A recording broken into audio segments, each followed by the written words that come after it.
Hey. Hello, everyone, and welcome to this edition of Office Hours with Lanora. Thank you again for joining me on today. For those of you that don't know, I created this series called Office Hours with Lanora to help those that are seeking information about starting a career in real estate. I want to get those questions answered for you. The second group would be for the people that are currently taking a pre-licensing course. I want to help you pass that course on a first attempt. And then finally, for those of us that have already began the journey, earned our license, and now actively practicing as a professional real estate professional, my goal is to help you stay in this industry. On today's episode of Office Hours with Lanora, we're going to talk about 25 things you should do in your first month as a real estate broker, or at least 25 things that I think you should do in your first month as a real estate broker. So in no specific order, I wanted to pull together my list and share that with you. Okay, let's go. The first thing is I want you to get a professional headshot. Yeah, you can take a picture with your cell phone. You can do all of that. But the professional headshot is going to set the stage. It's preparing that brand of you. So let's stick with a professional one. Spend a little extra money to get it done, because you're going to be plastering this one headshot or a collection of them on all of your marketing materials, your business cards, just everywhere, which in essence is that statement about you, that you're ready and this is who I am. So number one, get a professional headshot. Number two, I want you to work on your elevator pitch. For those of you that don't know what the elevator pitch is, it's usually, think of yourself being in an elevator with a complete stranger and they ask you, what do you do? You need to sell your services, what you do, tell them about you, wrap all of that up in about 10 to 15 seconds. So start working on that, because you will start having conversations with people and you want to be able to tell them right away what it is that you do, what services you provide, how you can help, whatever, but get it done in such a format where they're like, well, okay, wow, okay, I like that. And by the time the elevator door opens, you're done, you're off. They know a lot more about you and you go from there. All right, number three, I want you to order both traditional as well as digital business cards. Now, I don't have, just buying some furniture from Bob's. So traditional paper business cards as well as the digital ones. Maybe you could put the little pop socket thing on your phone or have that card for the digital aspect so that somebody with their cell phone can scan that digital print to be able to go directly to your digital business card and or your website or whatever it's attached to. The reason why I want you to have both, because you're going to have some people that just prefer that actual old school traditional business card, paper in hand. And then you're going to have others who say, hey, it's COVID out here, I'm not touching anything, but I want to be able to access information about you really quickly. That digital business card, it's going to take you out of the stratosphere. So make sure you have both of them and keep them on your person at all times. Number four, I want you to find a good customer relationship management system, aka a CRM.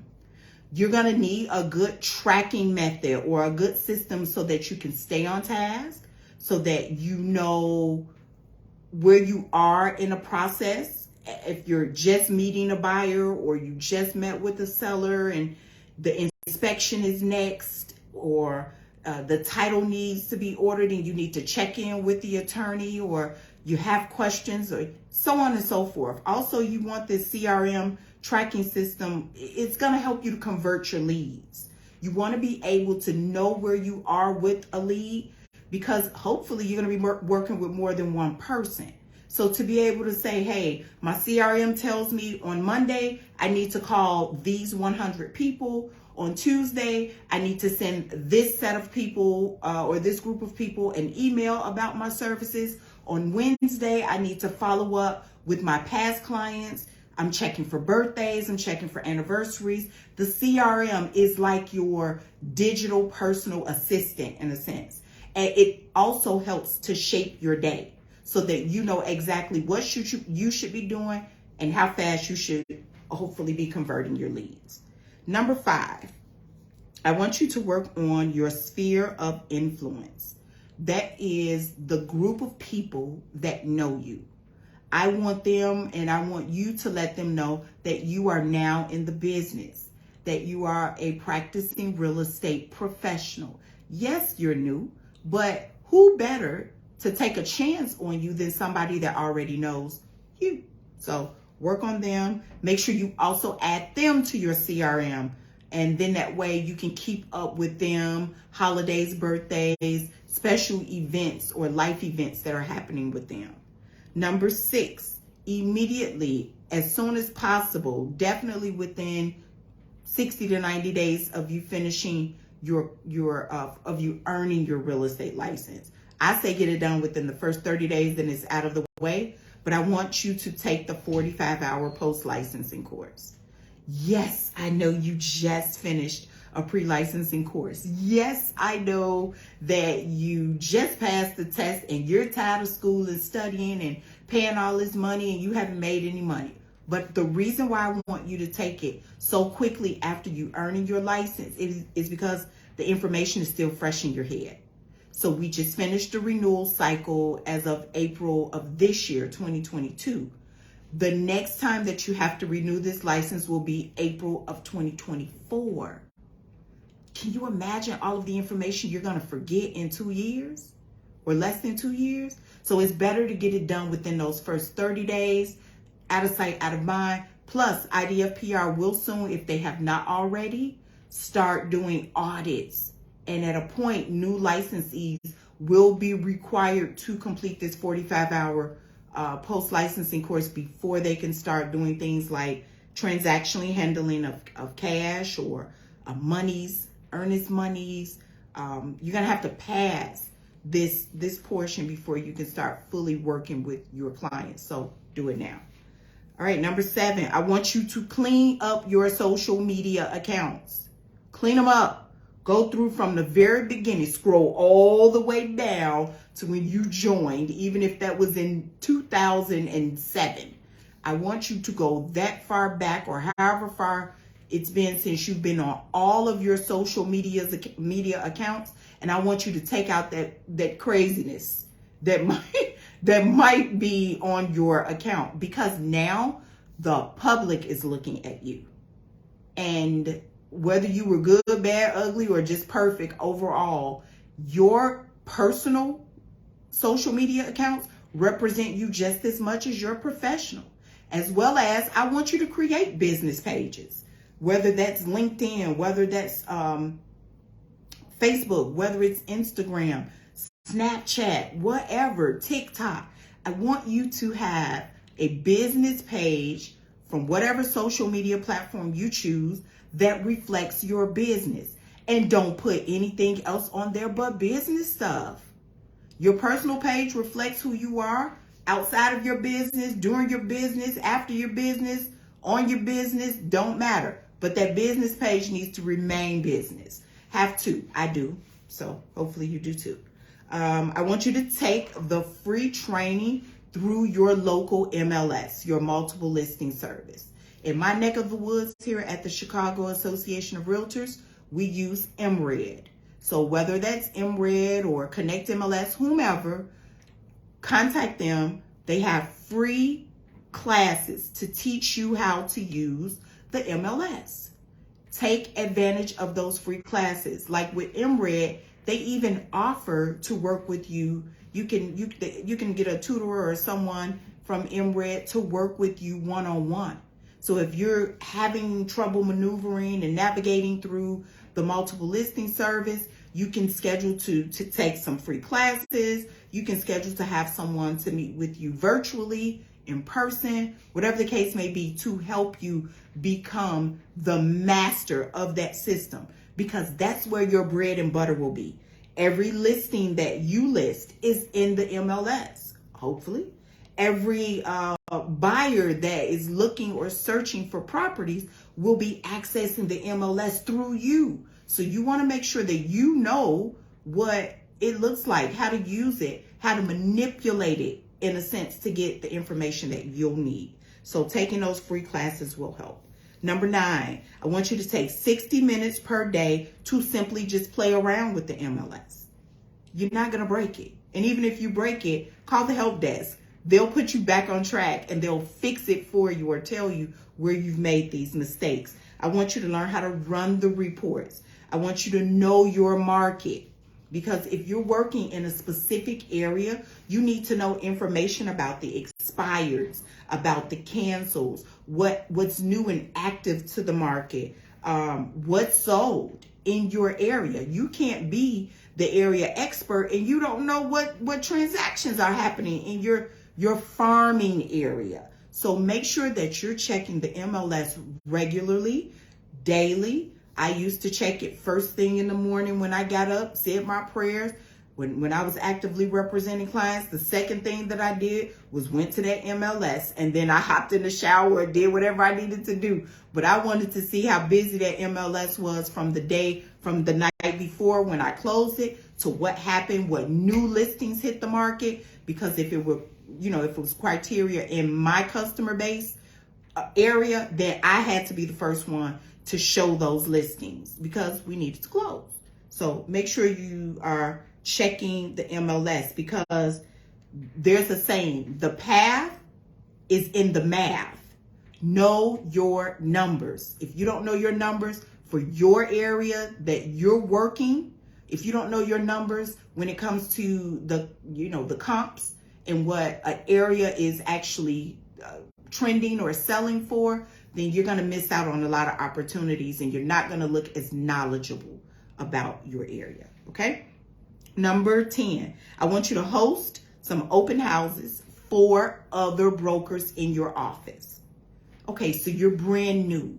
You don't know anybody. You don't really have a referral base built as of yet. What better way to get to know people, to get to know the public, than to be showing or hosting an open house for maybe a seasoned broker that just don't have the time to do it because they're out doing other things and representing a collection of different clients, and they can't spread themselves thin and be in multiple places at one time.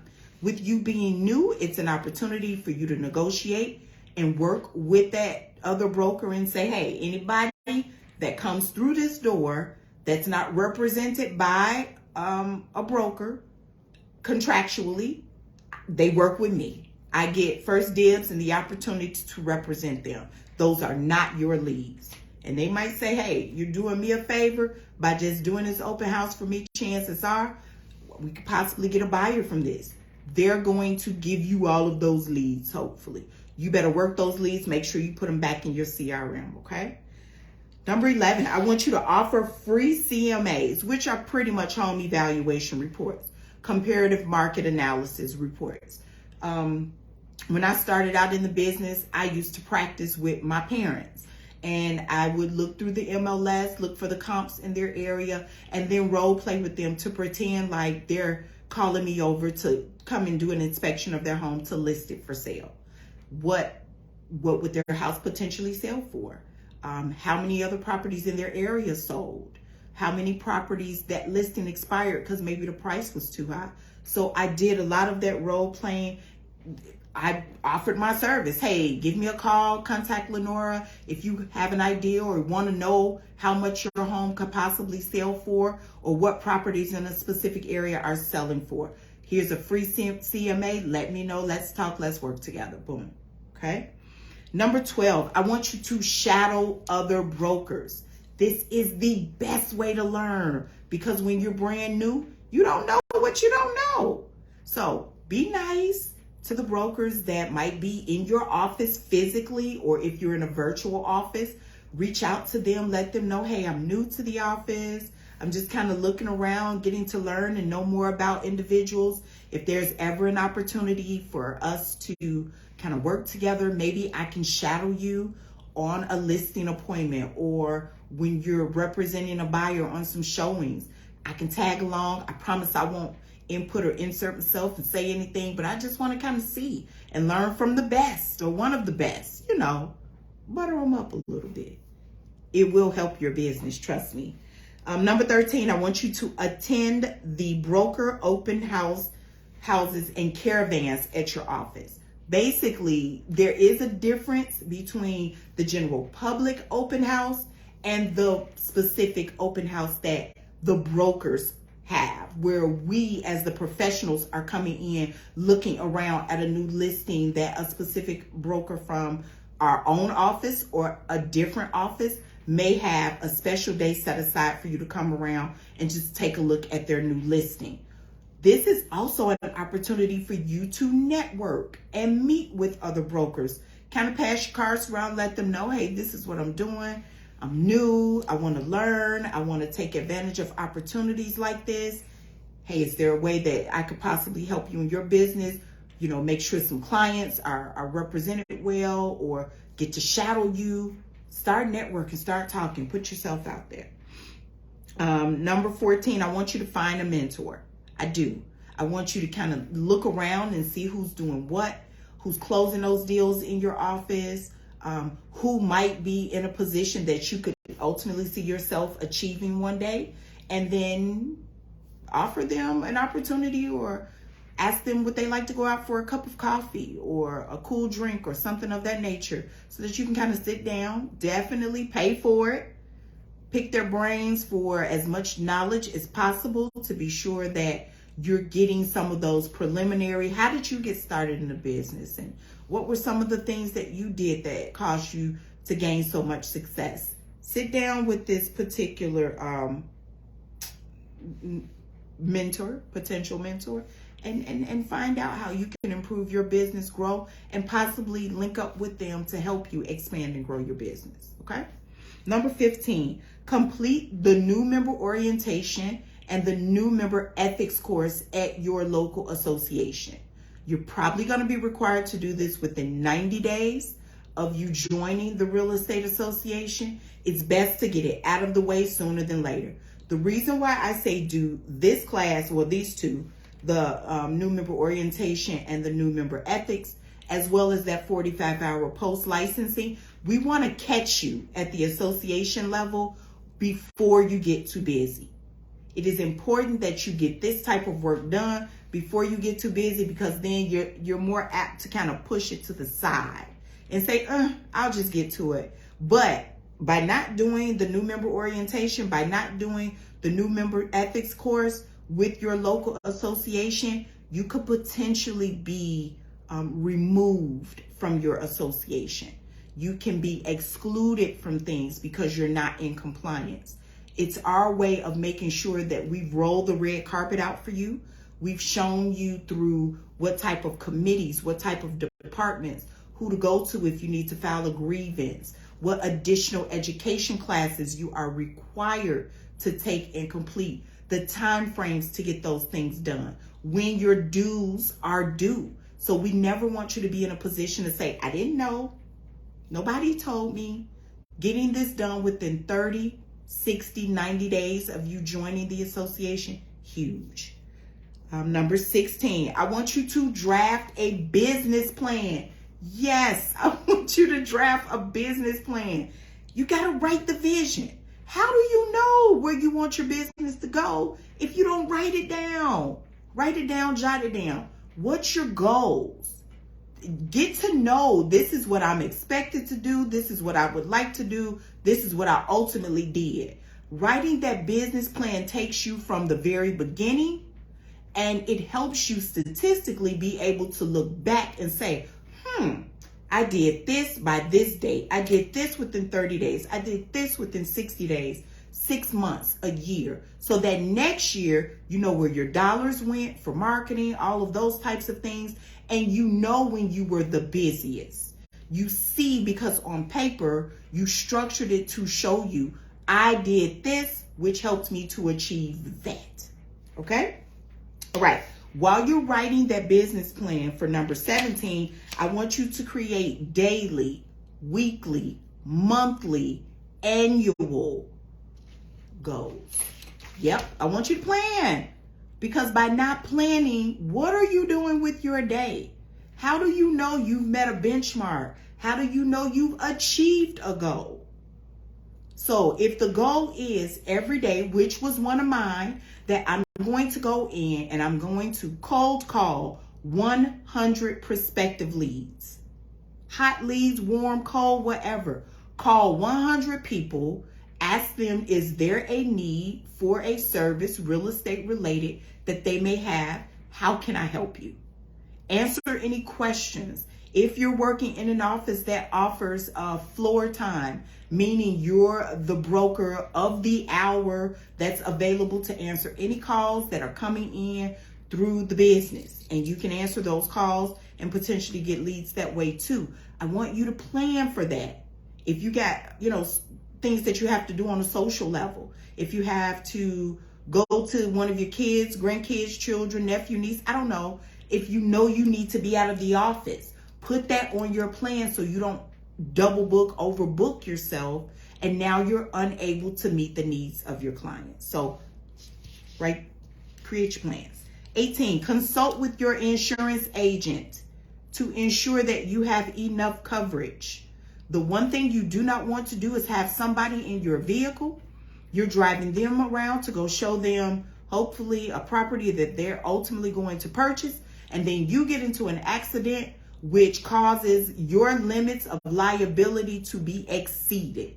Your maximums, your minimums, whatever the case may be. Contact your insurance agent. You should probably have done this before you even signed on the dotted line, your agreement with that real estate office that you'll be joining. But for example, with me, I increased my limits because I think I was doing like 50, 100, which is the coverage that for every accident, this is how much the insurance is going to pay, and up to the maximum number per accident, totaling. If I'm in one accident and this person got hit and I did damage to one car, or I did damage to 18,000 cars, whatever the case may be, this is the maximum amount my insurance provider or insurance coverage will be able to cover me for.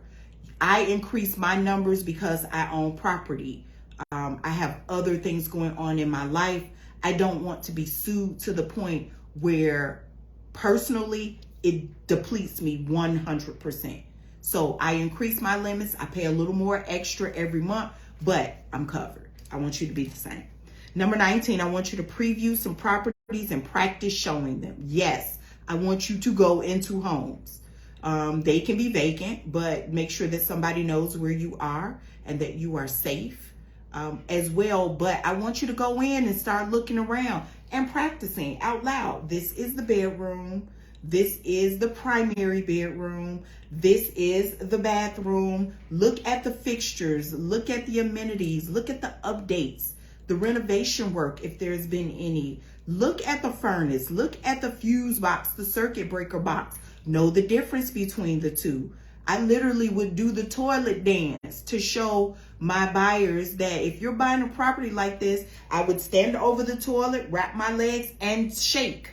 Because if that toilet is moving, it could potentially be a plumbing issue for your buyers in the future. And your job is to protect their best interests.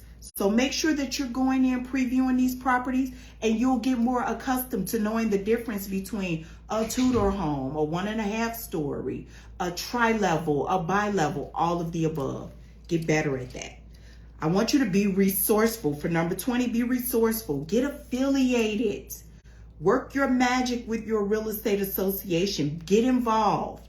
Know who the members of the Chamber of Commerce for a particular area that you're working in. If you're listing a lot of properties in Chicago, or you're listing a lot of properties in a village on the outskirts of Chicago, know who the board of trustees are. Know who your alderman is.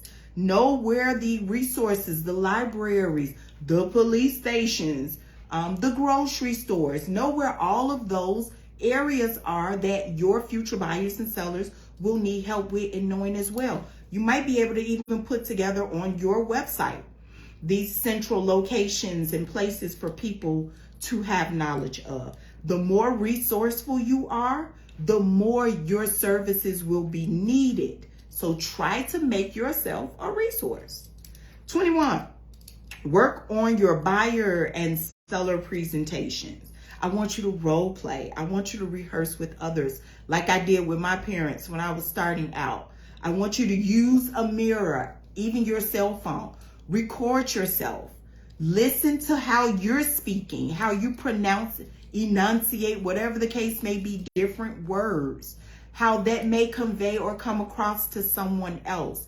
I want you to kind of see yourself to say, ooh, maybe I need to put a little more foundation up under these eyes or something, whatever the case may be. Always make yourself represent yourself with your best foot forward at all times. Okay. But by practicing with those buyer and seller presentations, when your time comes and you're going up to the bat to swing, you will be ready because you know what those forms look like. I remember when I started as a new broker, I went through my office, collected one form for each buyer presentation, for each seller presentation, for working with leasing clients. And I went through each one of those forms, read each one of them to know, okay. And then if there was a question where I didn't understand something, I made an appointment or I just kind of knocked on the door for my managing broker, asked him questions, or worked with other seasoned real estate professionals in my office. It's important to get the questions answered by the people that are doing the work versus you being on that appointment and you're stumbling and you don't look like you know what you're doing and you might not get that deal or that transaction. So practice, practice, practice, because practice makes perfect. Use that dining room table, use that kitchen table in your own home. Practice from, see how you're feeling. Is it comfortable for you? That sort of thing. 22, I want you to drive around your farming areas to become that local area expert. Do just that.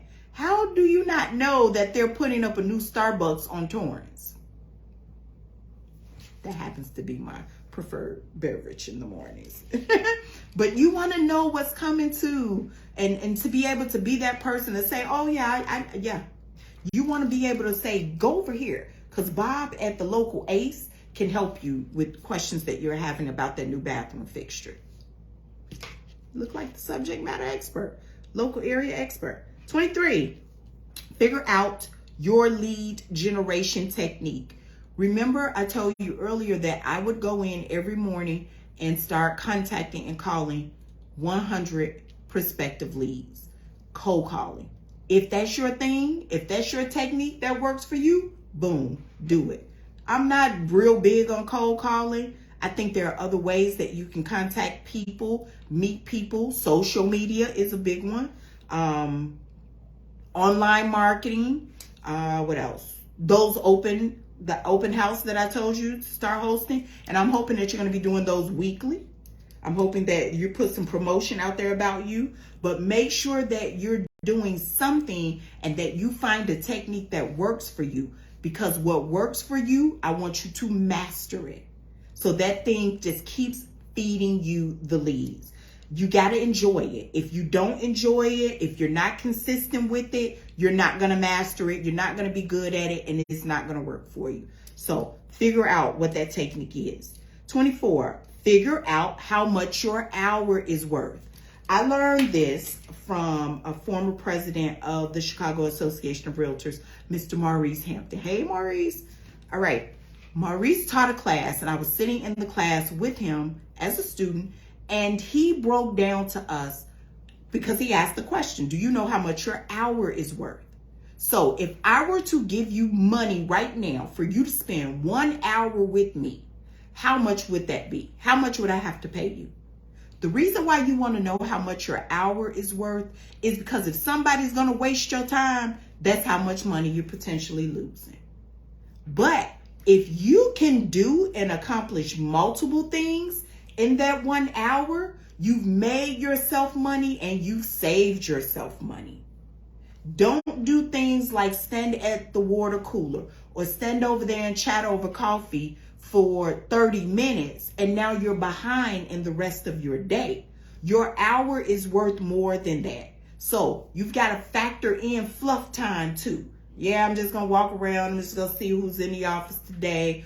Or I'm just going to sit back. I might take a 30-minute break. I might need to run over to Whole Foods or Walmart. That's your hour. You're an independent contractor. But know what your hour may cost you or what your hour might make you. But know what your hour is worth. Okay, the 25th thing that I want you to do, which should have been first, could have been in the middle, don't matter. This is what I want you to do. This is a big one. You ready? I just want you to talk to people. Talk to people. I mean, everywhere you go. If you're in the line at that Walmart or that Whole Foods, strike up a conversation. Talk to the cashier. Speak, smile. Say hi to the person that's out there pushing the carts. Because guess where they are? They're at their job.